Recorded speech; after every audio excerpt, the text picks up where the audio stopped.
For the last 6 months, I've been working on my own NFT I'm not project. posting this video, We man. put hundreds of gonna react thousands of straight dollars up. in it. Personally, the whole team, $1 million plus. We had an issue with CryptoZoo, where our lead developer took the code that he made, fled to Switzerland, and like held it hostage for $1 million. He literally never paid me anything at all, ever. Eddie promised me, 5% of the tokens and $1 million. He literally never paid me. This reporter says Eddie's entire story is fake. The biggest reason it failed, in my opinion. Doug, I'm not the bad guy here. Yeah. There's some actual out there. Yeah. And it's not me. Like, I'm here to build. Are you sure about that, bro? Yo, it's scamming niggas. Welcome to part 3. So far, we've discovered fake orphans, millions of dollars stolen, and a cast of sleazy characters. But now, it's time to put it all together. What is the truth? And who's to blame? We're going to start by going through leaked text messages of the CryptoZoo team to understand all of their motivation. Then we'll go to blockchain evidence and show who sold what. And finally, we'll confront some of the people responsible. But before we can do any of that, we have to start in March of 2021, 6 months before the token even launched. Our 4 suspects, Logan, Crypto King, Eddie, and Jeff, are in a group chat discussing CryptoZoo, which starts as a copy of something else. Quote, "I like imitating crypto kitties," Jake the Crypto King says. Logan replies, "I agree." And initially, it wasn't called CryptoZoo at all. It was called Crypto Pets, and they were gonna sell a Pets token. And pretty early on, it became clear this was all about money, how they were gonna sell this thing to investors. In fact, Crypto King said he thought it was worth at least $20 million in only 6 months, saying the range is insane. 20 to $210 million. It's beautiful wherever we land. Eddie jumped in at this point and talked about how he could sell the project as an investment to a friend, Matt Higgins, saying, quote, "He has to spend that $350 million somewhere. Why not us?" And Logan says, "I love that idea. Crypto King, I'm in." And of course, you have Jeff saying, "Let's go."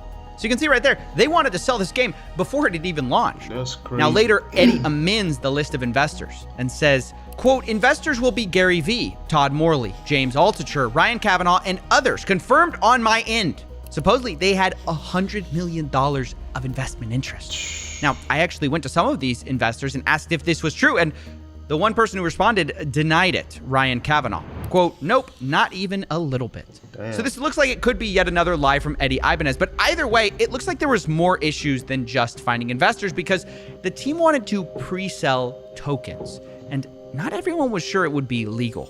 Jake the Crypto King mentions that, quote, "If we have a pre-sale, it opens us up to SEC issues." And Jeff agrees and says, "Don't want to do anything that brings the SEC eyeballs." Now, not everyone wanted to be so cautious, though. Logan argues everyone does pre-sale with coins. Eddie agrees. He says, "You absolutely can do it. I have the SEC down, private and pre-sale." And honestly, it was quite the dilemma for this team who wanted money. Do a pre-sale, make millions, but you have these potential legal issues. Don't do it, you make less money. So Crypto King comes up with a middle solution. He says, if we can't sell, no pre-sale. We can still trade them in the liquidity pool. And this is the start of a new disaster, which takes a bit of explaining. Now, just so we're clear, a pre-sale is where you sell investors coins, usually at a discount, before you've launched. And then when you launch, you give them those coins. Now, like I said, the team didn't want to do that. So what they did instead was they bought the tokens on the open market right after launch.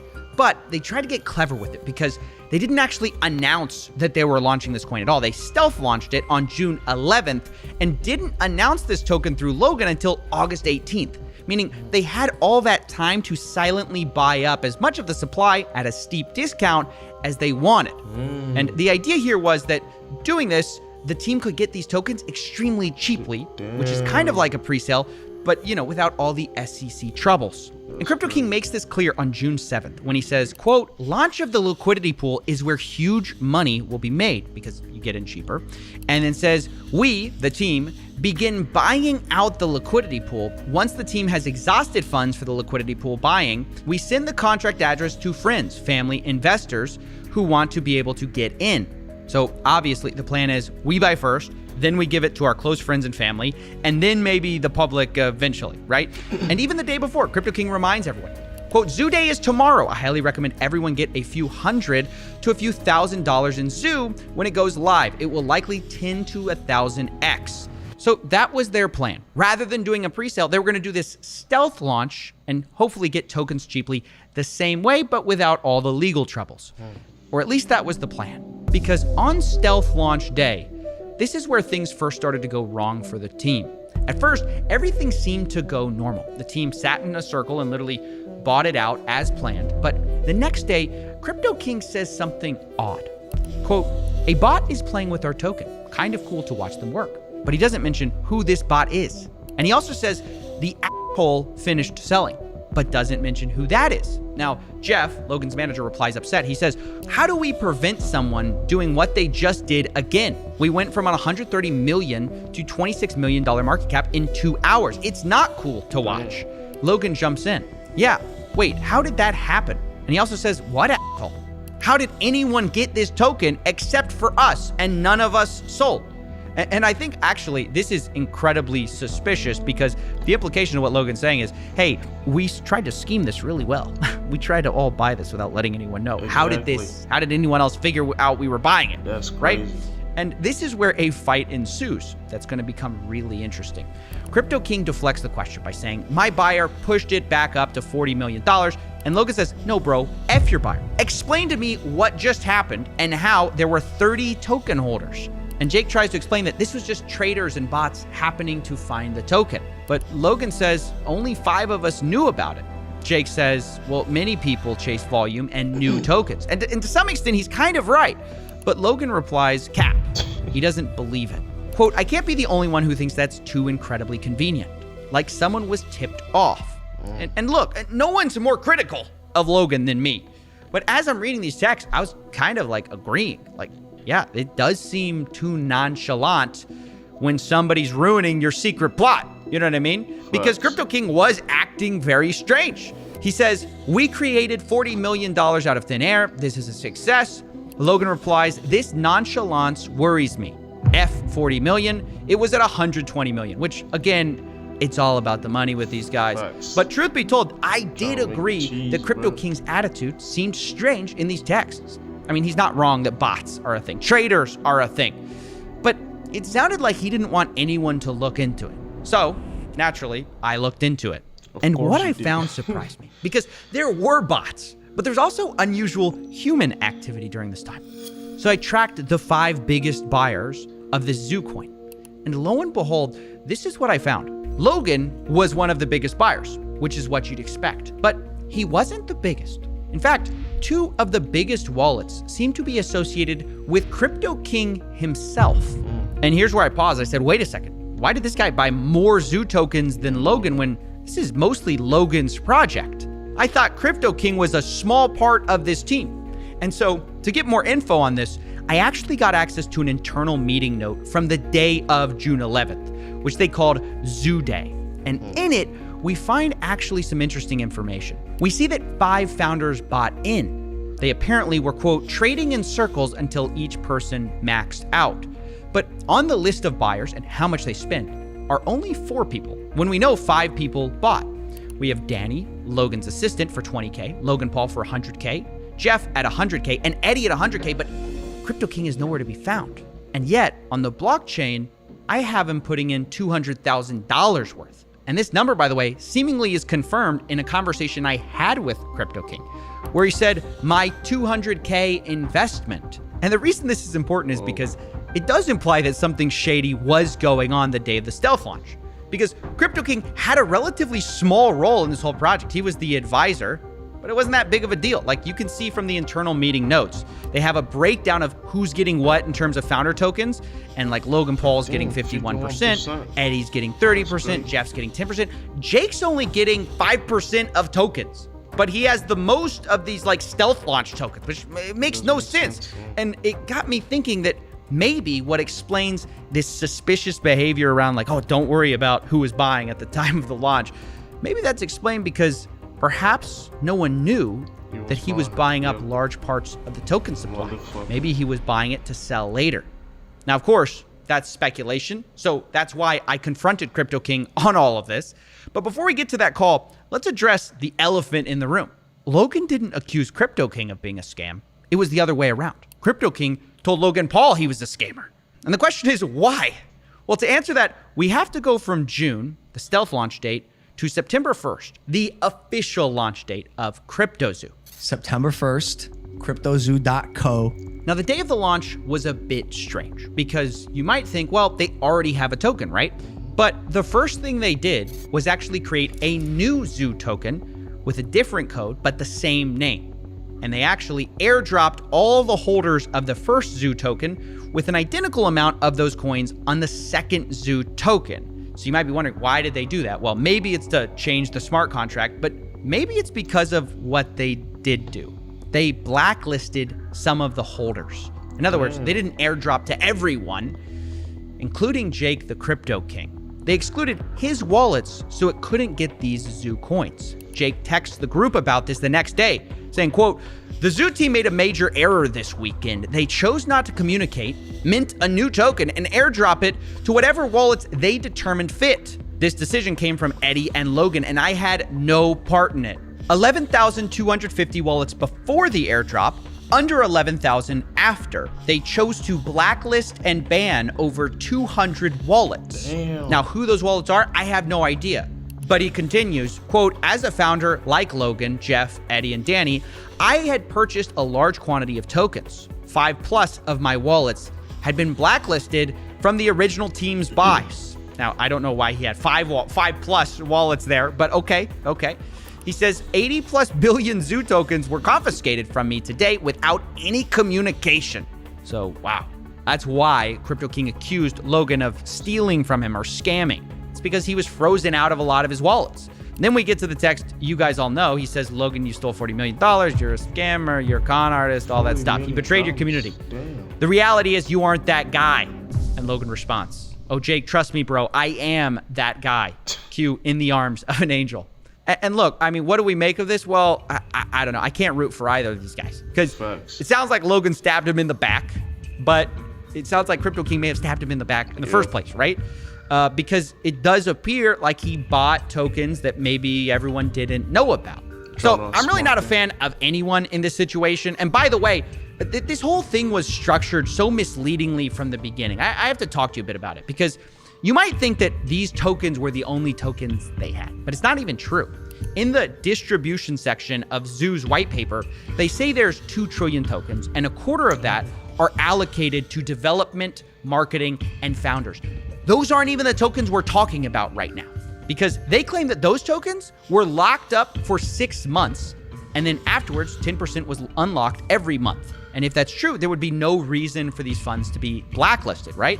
Why would you blacklist something that would be locked up? And the answer is because, well, the founders had more than one set of tokens. Not only did they supposedly have these founder tokens that were locked up and couldn't be sold, these stealth launch tokens were different from that. It's like a whole different thing. And the tokens that they bought, that all of these guys bought, they could sell at basically any time because they weren't locked up, which is a massive problem.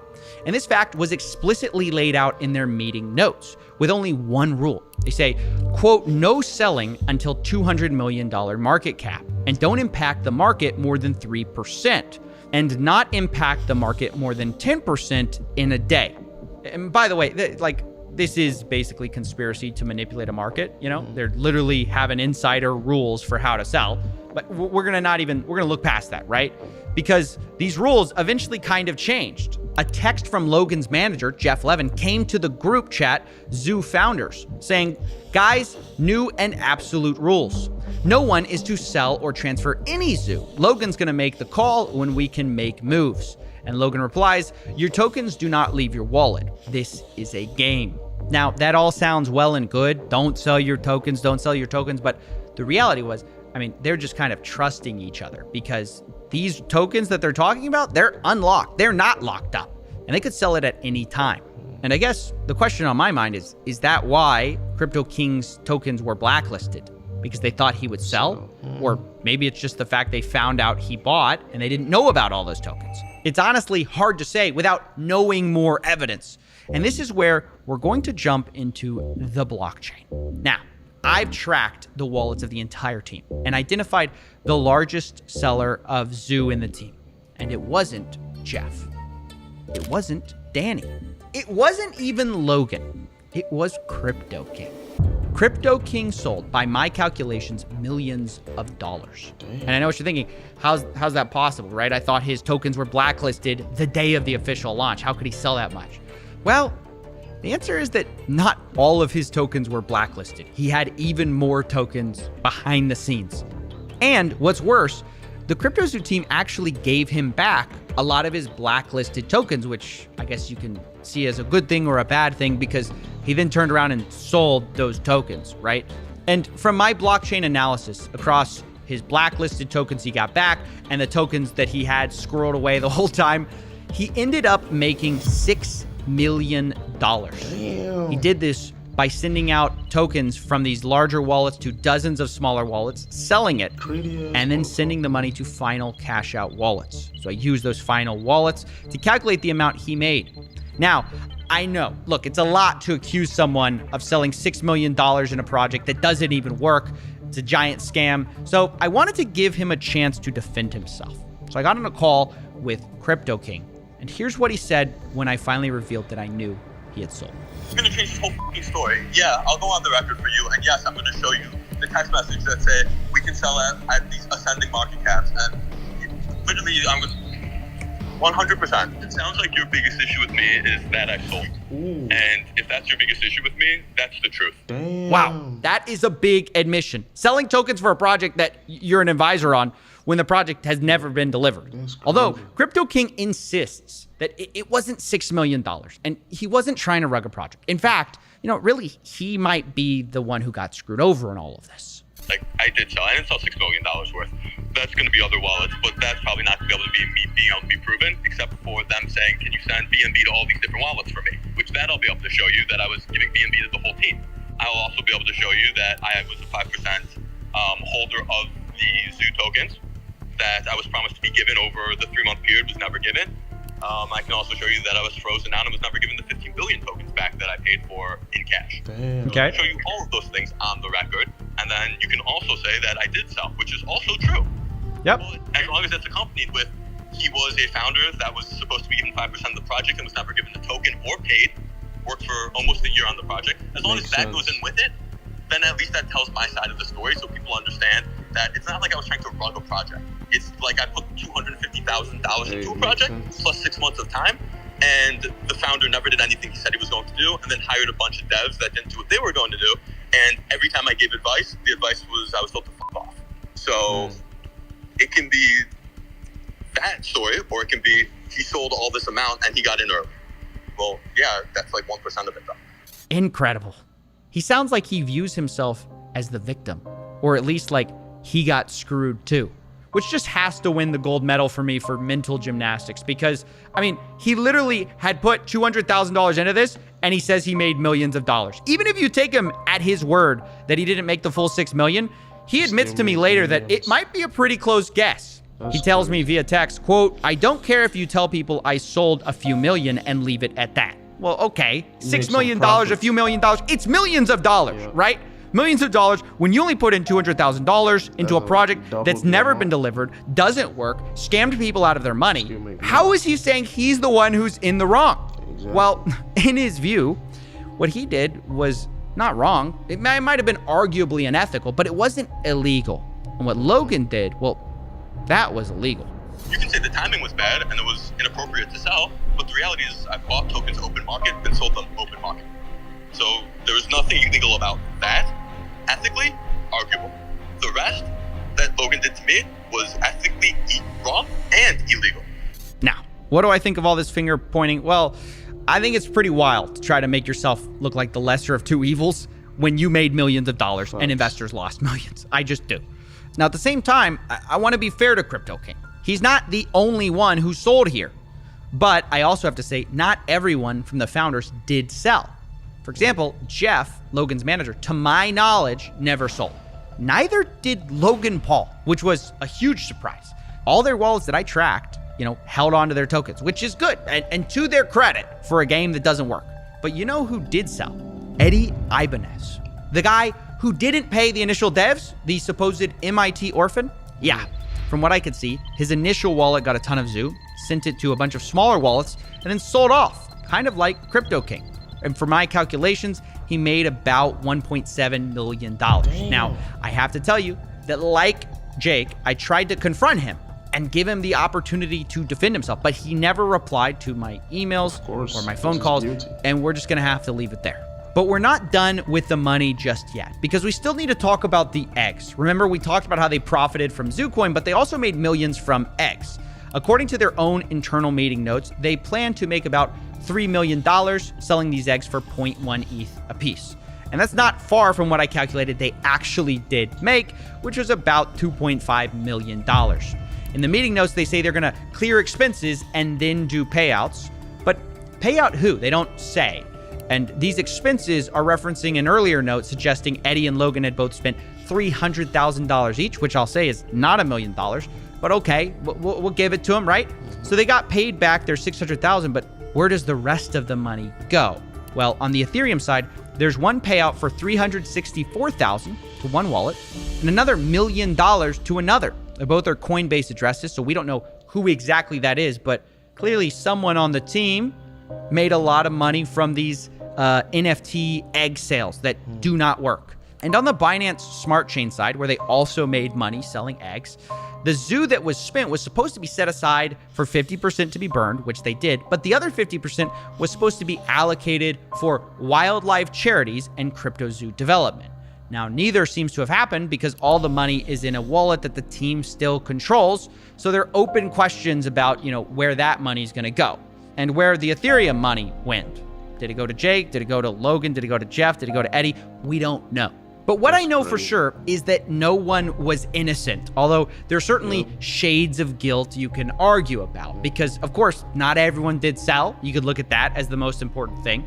Logan Paul didn't sell. Jeff, Logan's manager, didn't sell.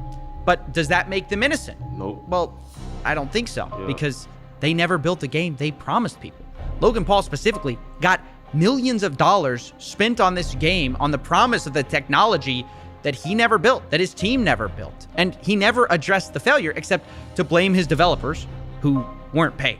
And you could say he promised to work backwards to fix it, but then never did. But at the same time, it's clearly not just Logan's fault either because there are major team issues, right? You've got Eddie selling millions of dollars of Zoo and then allegedly not paying developers. You've got Jeff, who was warned about Eddie, who kept him on the team anyways. And then after they fired Eddie, seems to also have failed to pay developers on time. And then you've got Crypto King himself, who sold the most, but claims he was the guy who was scammed, which is the stupidest thing I've ever heard. It's just like Avengers Assemble for the worst possible team you can imagine to build a crypto game. And so, unsurprisingly, it turns out a lot of these guys backstabbed each other. And so, finding a way to wrap this up was difficult because it's hard to assign exact proportions of blame. Because if you focus on any one person, you kind of miss why this project failed. CryptoZoo, at the end of the day, did not fail because the price went too low. CryptoZoo failed because they never built a functioning game that they promised. Really, the number one problem, even bigger than people selling millions of dollars of tokens, was that they never paid the developers on time, as boring as that is. And as a result, the investors, they just didn't get the core thing they had bought from the beginning, which was not a crypto project, but something different. I'm excited to launch my game. You keep using and you just did it again. You keep using a word there, game. You're not using like a project. It's a game. It's a game. It's a really fun game that makes you money. That's it. That to me is the biggest scam in all of this. Yes, it's a huge problem. People stole millions of dollars, but it's a symptom of the larger issue, which is people didn't actually care about the game or this, whatever you want to call it. They just cared about the money. And this is ultimately what happens when you have an influencer LARPing as a businessman. It's what happens when you have a liar LARPing as a developer. And it's what happens when you have a shady crypto guru LARPing as a crypto king. You end up with a mess. And in my personal opinion, a fraud as well.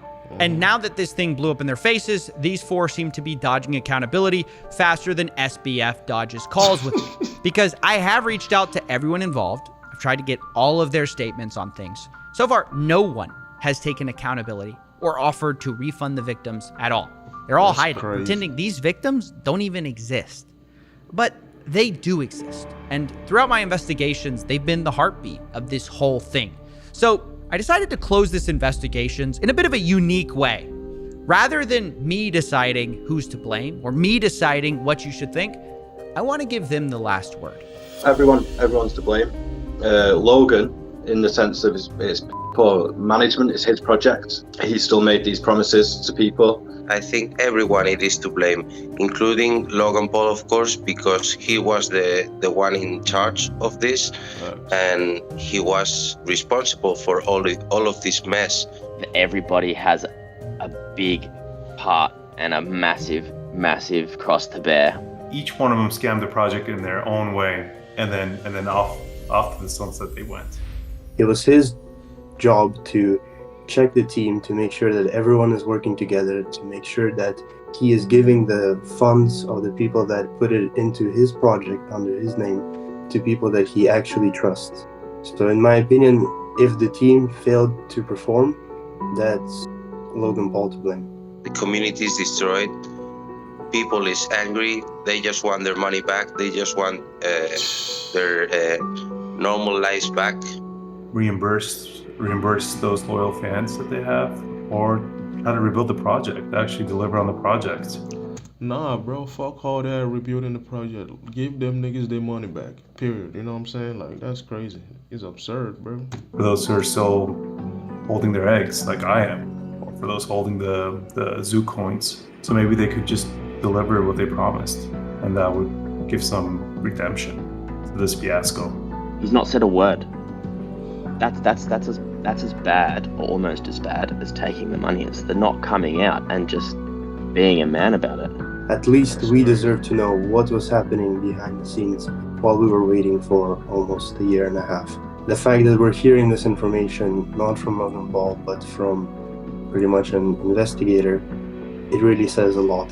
What did this loss mean to me? It meant a lot. Not just personally, because I lost quite a lot of money.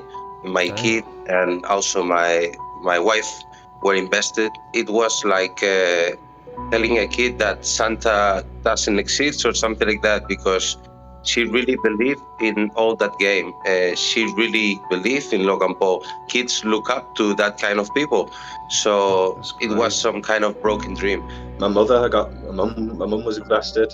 My sister was also invested. So, I mean, my daughter even had a couple of the eggs and animals, which the loss for them hurts the most, because obviously it's just not nice to see.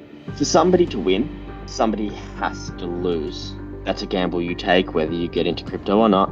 I got in knowing that I could lose, which is fine. That's on me. But I thought if I lost something, it would be because I sold at the wrong time, or the game didn't earn as much as I thought it would, and therefore my things weren't as valuable. But you never go into it thinking it's not something that they're going to just sell out from underneath you, because they could make so much more if they actually delivered on what they said, even if they delivered on close to what they said. And that's the thing, is you don't think they're going to rug you because there was so much money in a game wallet. Ultimately, at the end, the way I see it is it was fraud. Logan could have put out the red flags, told people to stop investing more into it, because people were investing to this project until the very last minute, where the ship was still just sinking down the ocean, and people were still putting their cash into it. If I was on a call with Logan Paul, I would ask him, where did his redemption arc go? I think he was on such a good streak going about his YouTube career and boxing as well. And it's sad to see that because of money, once again, we have degraded down to stealing from his viewers. What would I say to Logan Paul and his team if I could? Well, actually, I could, because I have an NFT from other project that gives me the right to see Logan Paul, to meet and greet with him.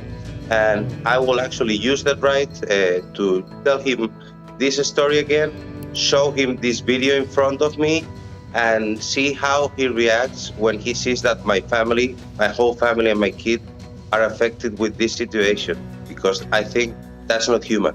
You would think that Logan would have would have told his fellow followers, his loyal fans that, hey guys, back off, red flag, bro. things are there's turbulence in the water. No, not a single word, nothing whatsoever. To market products at children and knowing full well that his team is made up of people that he believes are shady characters.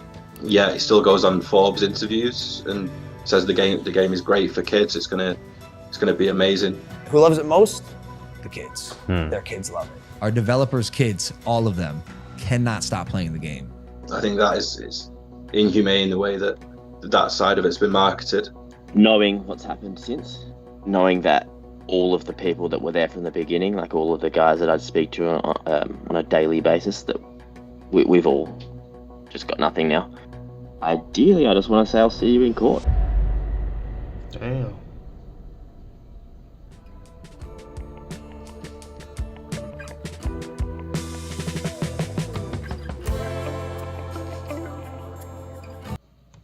Man, I ain't gonna lie, bro. This is sad, bro. You know what I'm saying? Like, a lot of people actually put in their life saving into this shit, bro. Like, Logan Paul, like, you need to say something, bro.